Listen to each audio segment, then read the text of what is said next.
Welcome to the deep dive. Today we're getting into something maybe deceptively simple. 110 scale RC off-road tires. Yeah, it sounds basic, but there's a whole world there. Totally. Our sources pit two key types against each other.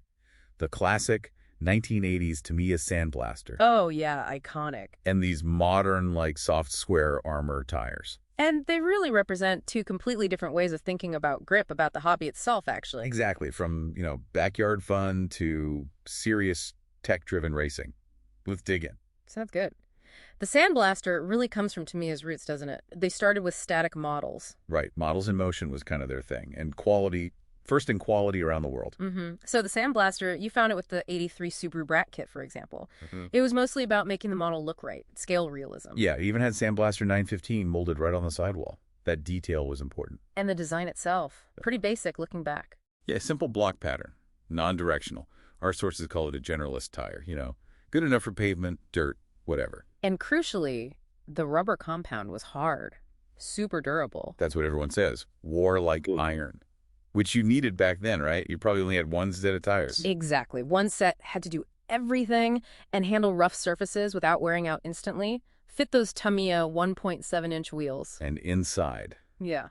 Not much going on compared to now. Right. Often no foam inserts at all. Maybe a simple open cell ring just to keep dirt out. The thick rubber was the structure. Which led to that driving feel.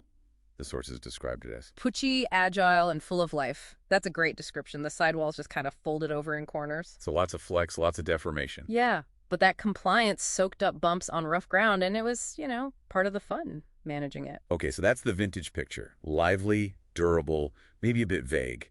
How did we get to today's super specialized stuff? What changed? Tracks. The racing surfaces fundamentally changed. We went from, loose dirt or your backyard to really high grip, often artificial surfaces. Think hard-packed clay, AstroTurf, those EO-style carpets you see indoors. Oh, so off-road racing isn't always truly off-road anymore. It's about max grip on controlled surfaces. Precisely. And those old all-terrain designs just couldn't compete. They became obsolete for racing. So the tire design had to adapt. How did that manifest? What do these soft Square Armour tires actually look like up close? Well, forget big lugs. Modern tires, like, say, J-Concepts Diesers, have this incredibly dense pattern, tiny pins. How many? We're talking over 2,000 small, short, square-based pins on one tire. Oh.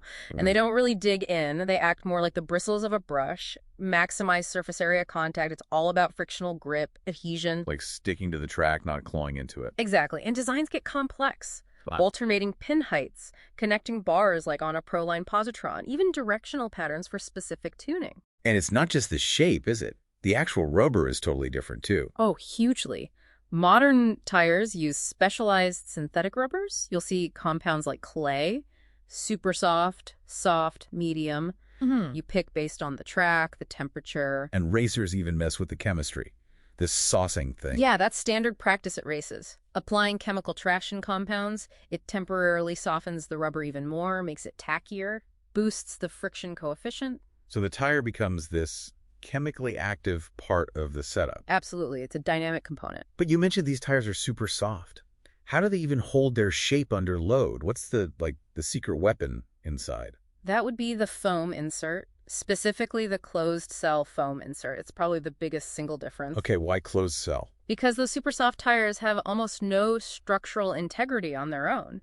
Without a firm internal support, the sidewalls would just collapse in a corner. You'd get what's called a traction roll. Where the car just flips because the tire folds over. Right, so these modern hard foams act like a rigid internal skeleton. They stop the sidewall deforming, keep the tread pressed flat against the track, max contact patch. And these aren't just simple foam donuts anymore. No way, they're highly engineered. Look at something like J-Concepts Dirt Tech, insert specific shapes for sidewall support versus tread flex. The foam is arguably as important as the rubber now. So the rubber is just the grippy skin. And the foam is the skeleton giving it shape and support. Yep. Okay, so let's put them head to head then. The Sandblaster. Amazing durability. Modern tires. Wear out super fast. Maybe one race. Total trade-off there. Grip versus longevity. Sandblaster. Yeah. Versatile, one tire fits all kind of deal. modern, extreme specialist. You need a whole collection, a quiver, they call it. One for clay, one for carpet, different compounds. It's complex. And the driving feel must be night and day. Completely. Driving the Sandblaster car is about reacting. It's bouncy, lively, unpredictable. You're wrestling with it, managing its flaws. It has character. Charmingly flawed, as one source put it. Yeah, exactly. Whereas driving the modern setup is about precision, pushing the limits of adhesion. The car feels planted, super responsive. You drive proactively, aggressively. Like piloting a tuned instrument versus taming a wild horse. That's a good analogy. One's about chasing perfection and lap times, the other about, well, the experience and authenticity. So, wrapping this up, what does this mean for you listening? These tires are like time capsules, aren't they? Definitely. Artifacts of different eras, different goals. Tamiya's Sandblaster, scale looks, durable fun, modern tires, pure optimized competition tools. So if you're a vintage purist, you need that Sandblaster for the authentic look and feel. Absolutely. But if you're doing a Resta mod, putting modern power in an old car, modern tires can boost performance. But it'll change how it drives, right? And maybe stress old parts. Oh, for sure. It won't feel vintage anymore. And yeah, you got to be careful with the drivetrain. And for aspiring racers today, the Sandblaster is history. You need that collection of modern tires, foams, sauces, and you need to understand how to use them for specific tracks. It really makes you think, doesn't it? How much engineering and history can be packed into something as simple seeming as a tire? What other everyday components are hiding these kinds of stories? That's a great question to ponder. Always more beneath the surface.